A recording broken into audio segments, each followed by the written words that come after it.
Hi, this is Mike Henry. I'm talking about God Space, Chapter 3, Noticing Your Way into Spiritual Conversations.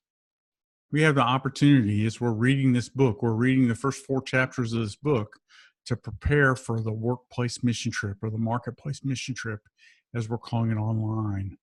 Check out the Marketplace Mission Trip group in the Follower of One community for details about how to take part in that mission trip. This summary, just a brief summary of some of the ideas that are presented in God Space Chapter 3. What kinds of things do you notice? I don't know if you're like me. I notice things about me. I notice things about what I think. I don't often notice much about the people around me. I mean, that's just the way it works. But I want to be more of a noticer of the people around me. Jesus came and died for people, and he noticed them, and he wants us to pay attention to them. The author mentions several verses on noticing. The one that caught my attention the most was Ephesians chapter 1, where the Apostle Paul prays that the Ephesians, that the eyes of their heart would be enlightened. And he was praying that so that they would see God and they would see God working. And that's what we want to do. We want to see God working in the lives of the people around us.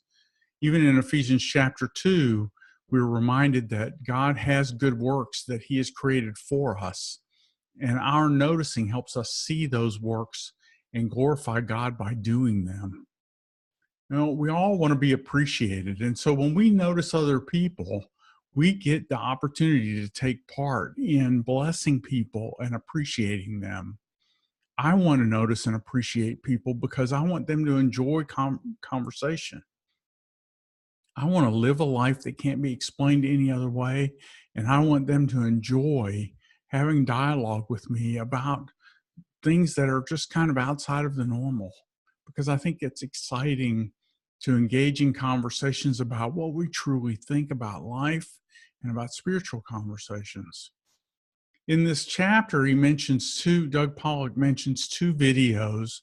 I appreciate both these videos. They're great. One's about awareness and one's about seeing with spiritual eyes.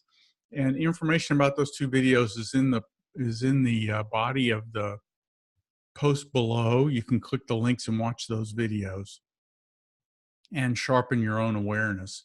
And then the author talks about an idea he likes to use called myopia, myopia.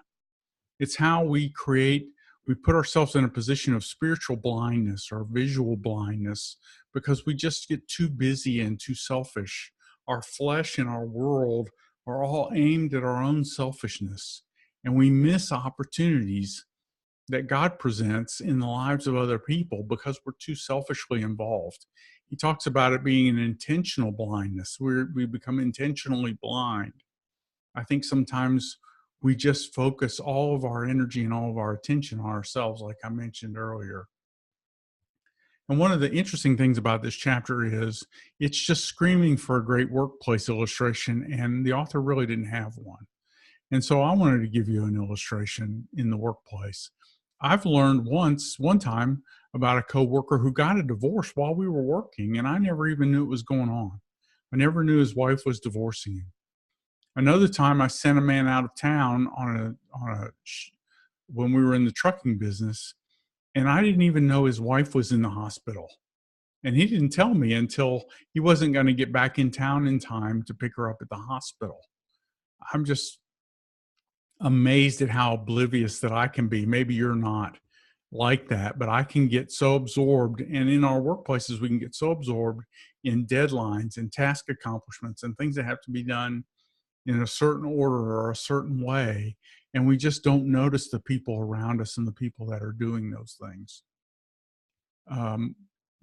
The final thought from the chapter is that work is one of those places where we can focus on the people around us, but we can't do it in a way that compromises our relationship with our employer.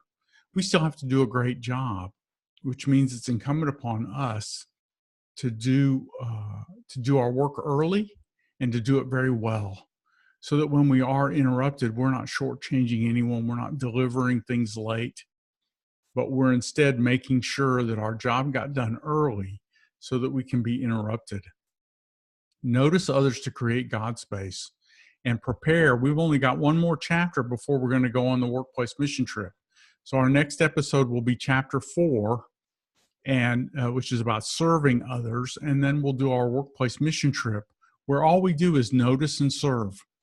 All we want to do is pray for friends, notice and serve, see what God does in the lives of the people around us. To find out more about the Marketplace Mission Trip, you can go to community.followerofone.org and check out the Marketplace Mission Trip.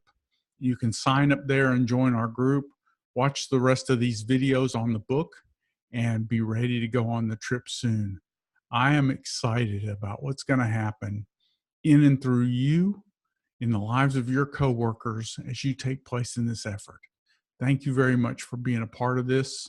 This is Mike Henry with Follower of One. Have a great day.